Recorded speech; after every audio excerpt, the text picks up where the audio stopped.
Assalamualaikum warahmatullahi wabarakatuh. Selamat pagi. Ketemu lagi dengan saya Samsulhadi Saputra bersama Media Sinau.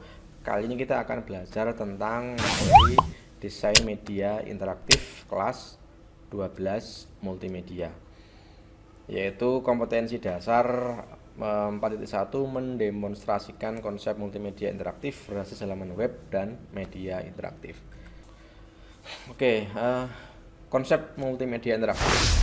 Multimedia interaktif adalah pemanfaatan komputer untuk membuat dan menggabungkan teks, kemudian gambar, suara, video, dan animasi dengan menggabungkan perangkat-perangkat tertentu yang dapat memungkinkan pengguna melakukan navigasi, kemudian berinteraksi dan berkomunikasi.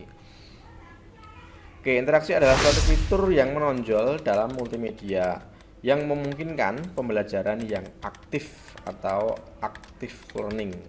Ya, jadi untuk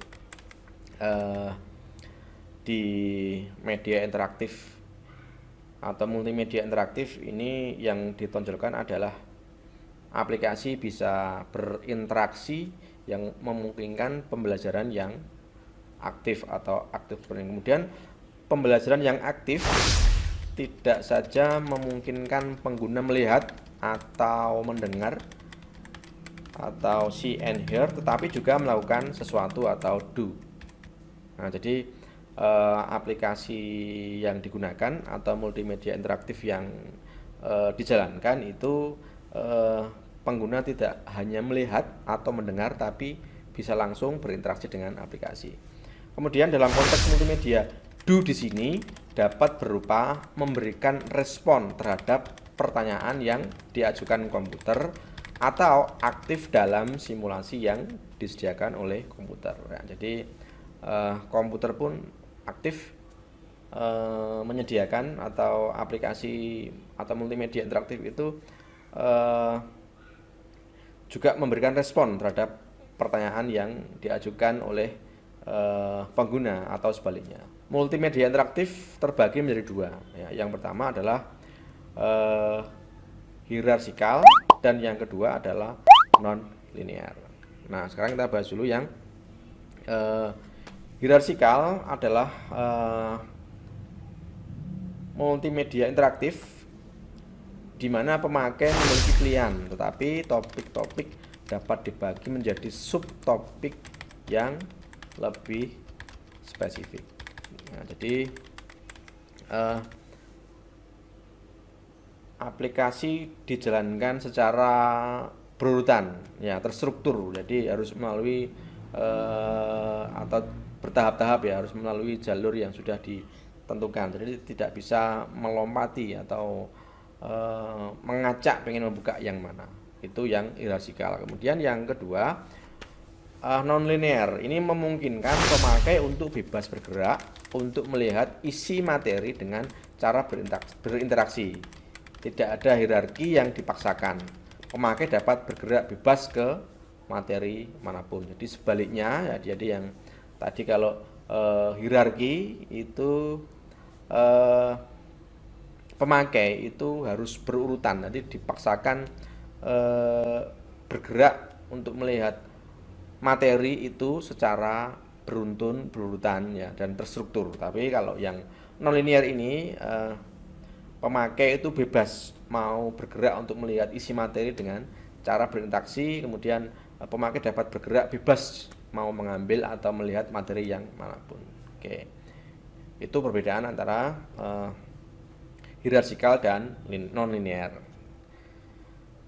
Di keunggulan multimedia dalam hal interaktivitas adalah media ini secara inheren memaksa pengguna untuk berinteraksi dengan materi. Interaksi ini bervariasi dari yang paling sederhana hingga yang kompleks. Interaksi sederhana misalnya, pengguna harus menekan keyboard atau melakukan klik dengan mouse untuk berpindah-pindah halaman, display atau memasukkan jawaban dari suatu latihan, dan komputer merespon memberikan jawaban benar melalui suatu umpan balik atau feedback. Itu contoh interaksi yang paling sederhana. Kemudian interaksi yang kompleks, misalnya aktivitas di dalam suatu simulasi sederhana di mana pengguna bisa mengubah-ubah suatu variabel tertentu, atau simulasi kompleks, contohnya simulasi menerbangkan pesawat udara, simulasi menjalankan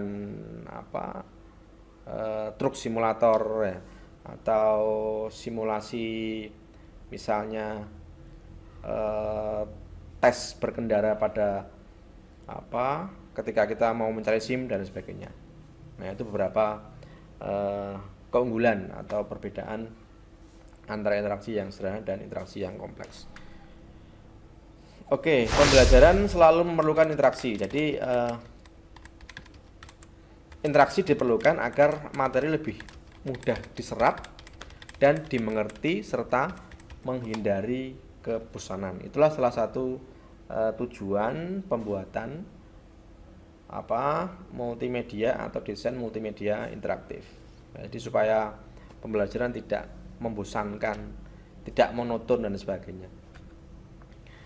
Oke, terdapat banyak model multimedia interaktif yang digunakan untuk tujuan pembelajaran. Di antaranya 1. Tutorial, kemudian 2. Drill and practice, kemudian yang ketiga simulasi, kemudian yang keempat instructional games, kemudian yang kelima hybrid, yang keenam sokratik, kemudian yang ketujuh inquiry, dan yang terakhir informasional.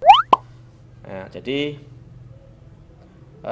beberapa model interaktif yang digunakan ini, atau 8 model interaktif yang digunakan ini, akan kita bahas di pertemuan berikutnya, atau akan kita bahas di materi berbagi berikutnya. Oke, saya kira itu dulu untuk materi belajar bersama kali ini. Mudah-mudahan bermanfaat. Assalamualaikum warahmatullahi wabarakatuh.